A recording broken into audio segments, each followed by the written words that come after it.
Buenos días, buenas tardes, buenas noches. ¿Cómo están?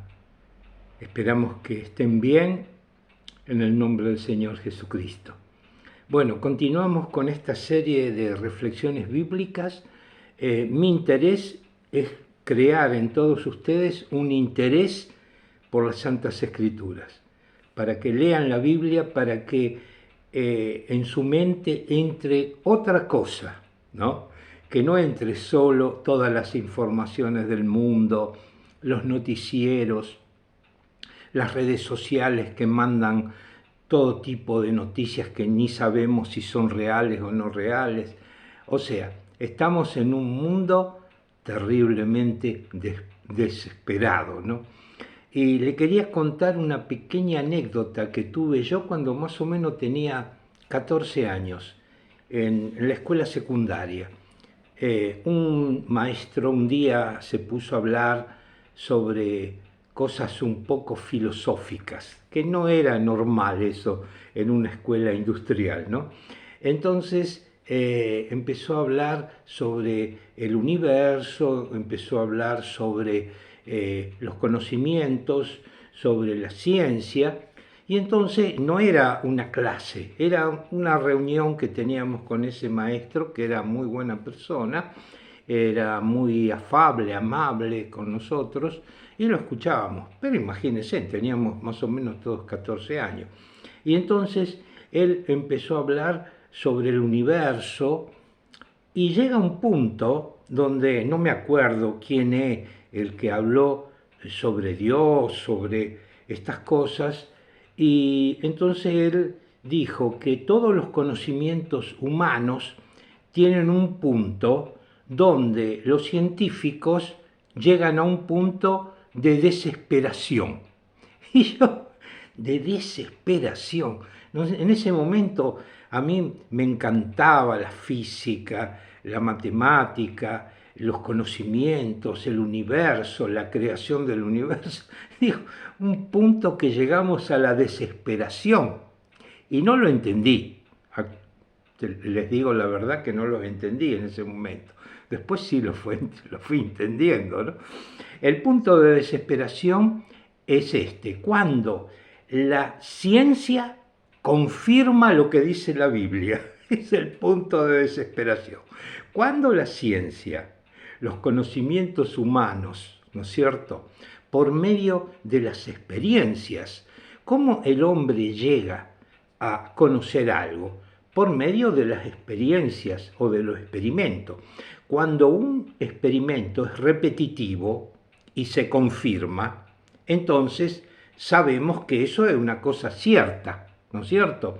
Y así todos los descubrimientos se fueron haciendo por medio de experimentos que confirmaban eso que nosotros afirmábamos por medio de la teoría o de la matemática. Hay muchas cosas que se descubrieron matemáticamente, pero después había que confirmarlas por medio de un experimento. Y eso es lo que hizo que la ciencia sea digamos, una rama de la filosofía, por llamarlo de alguna manera, porque la filosofía es puro intelecto, pero el puro intelecto lleva a una teoría, y esa teoría lleva a hacer un experimento que confirma esa teoría o no la confirma.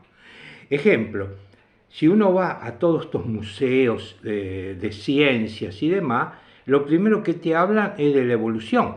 Y nosotros sabemos que la evolución es una teoría, es algo que se le ocurrió a Darwin, es algo que no está confirmado y no puede ser repetido. No hay experiencias que confirman el tema de la evolución. Entonces, estudiando la genética, descubrieron que cada célula dentro de su núcleo tiene un sistema de información donde están todas las características del ser humano que tiene esa célula. Y eso es imposible variarlo, no se puede variar. Y si uno quiere variarlo, aparecen cosas que mueren, que mueren, porque no se puede variar los procesos que Dios creó dentro de las células, donde está toda la información nuestra. Quiere decir que resta como una teoría, como algo que se le ocurrió a Darwin y dijo, puede ser, pero no se puede demostrar. Ahora, ¿qué era el punto de desesperación que habíamos visto? Bueno, vamos a ver algo que en la Biblia hace miles de años que está escrito, revelado.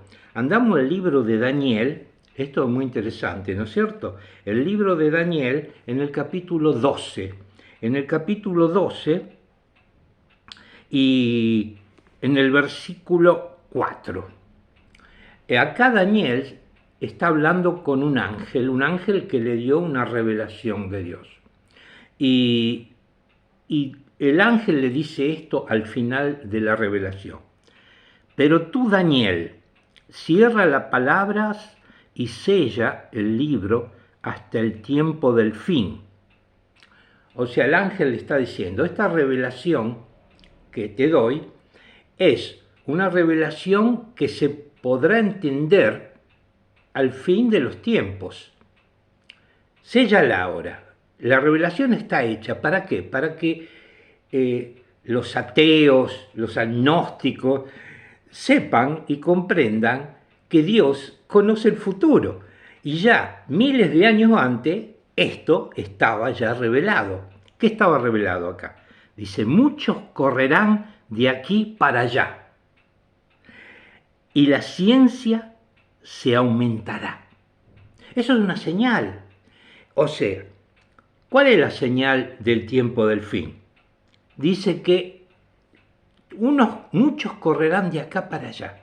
Esto lo podemos interpretar como que hay gente que no sabrá dónde ir. Estamos viendo ahora el fenómeno ya revelado por la Biblia de la inmigración, o sea, el movimiento de masas de gente de un lado para el otro. Eso es una señal. Hay gente que se quiere ir para un lado, hay gente que quiere venir para el otro, y así sucesivamente. Esto es una señal. ¿De qué? Del tiempo del fin. Y después, ¿cuál es la otra señal? La ciencia aumentará. Nunca hubo un aumento de la ciencia tan grande como el siglo XX. En el siglo XX vemos que se inventaron cosas, o sea, se pusieron, ¿no es cierto?, en práctica todo lo que el hombre fue descubriendo sobre los procesos químicos, la materia, cómo está hecho el universo.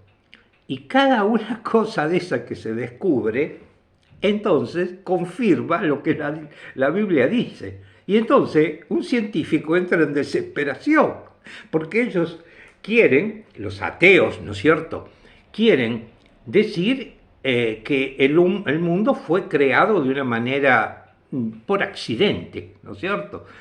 Y entonces tenemos nosotros científicos brillantísimos como Isaac Newton, que era cristiano, ¿no es cierto? Y tenemos un montón de grandes científicos que fueron cristianos. Ahora, si uno quiere demostrar que el universo fue creado por un accidente, chocan contra la realidad. ¿Y cuál es esta realidad? Esta realidad la podemos encontrar, está escrita. Nosotros ya vimos que ya el Señor profetizó que la ciencia iba a aumentar. ¿Y cómo aumentó? Si ustedes me están viendo a mí, por un descubrimiento de la mecánica cuántica, ¿no es cierto? Por eso es que tenemos los celulares, la emisión, por medio de radiaciones de la imagen, la palabra, la voz. Tenemos la radio, ahora esta ventaja de podernos ver, estamos a distancia. Todo esto es el resultado de la investigación y la aplicación de la mecánica cuántica. Ahora, ¿qué otra cosa podemos descubrir? Podemos descubrir que ya Dios había dicho que la ciencia iba a aumentar, y lo podemos ver tangiblemente.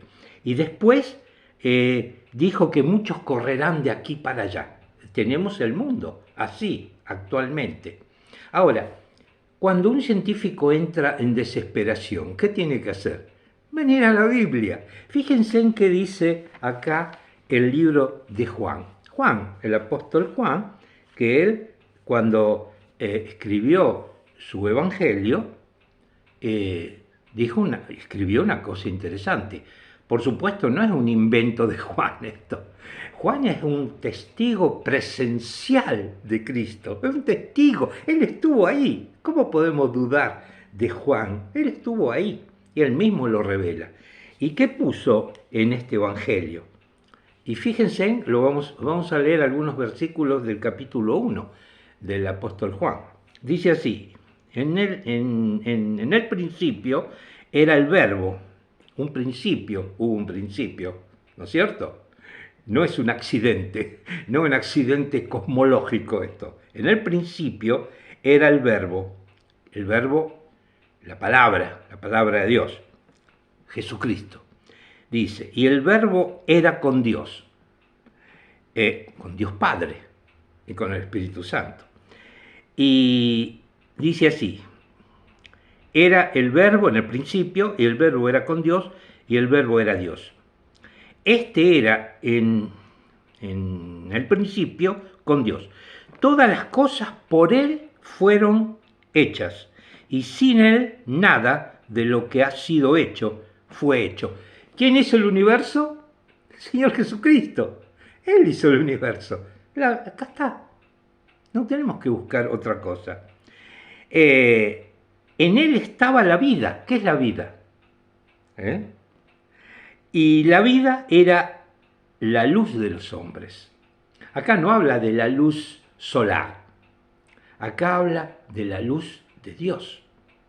Esa que cuando Dios en el capítulo 1 de Génesis dijo que se haga la luz o que aparezca la luz, el sol fue creado varios días después, pero ya la luz estaba.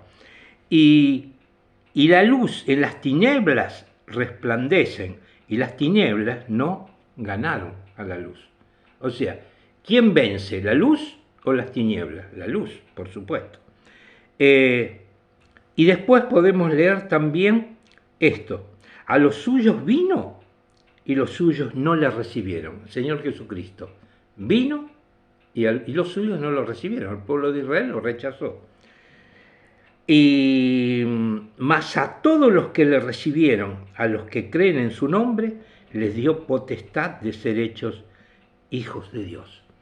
O sea, estimado amigo y amiga, si tú todavía no eres de Cristo, puedes ser un hijo de Dios si tú crees en el Señor Jesucristo, porque Él te dará la potestad, el poder de ser hechos hijos de Dios si creen en Él, en el Señor Jesucristo. Vieron que cuando los científicos entran en desesperación, tenemos la Biblia. Acá están todas las respuestas. No en escritos, en libros, en la Biblia. Recuerden que la Biblia se interpreta por sí misma. Y los pasos difíciles de entender de la Biblia se interpretan con los pasos entendibles. Aparte, si tú crees en el Señor Jesucristo, serás salvado y el Señor te dará el Espíritu Santo, que es el que nos lleva a toda la verdad. Bueno, estimados amigos y amigas y hermanas y hermanos en Cristo, espero que tengan una hermosa semana, que el Señor los bendiga. Un fuerte abrazo de mi parte. Me llamo Alberto.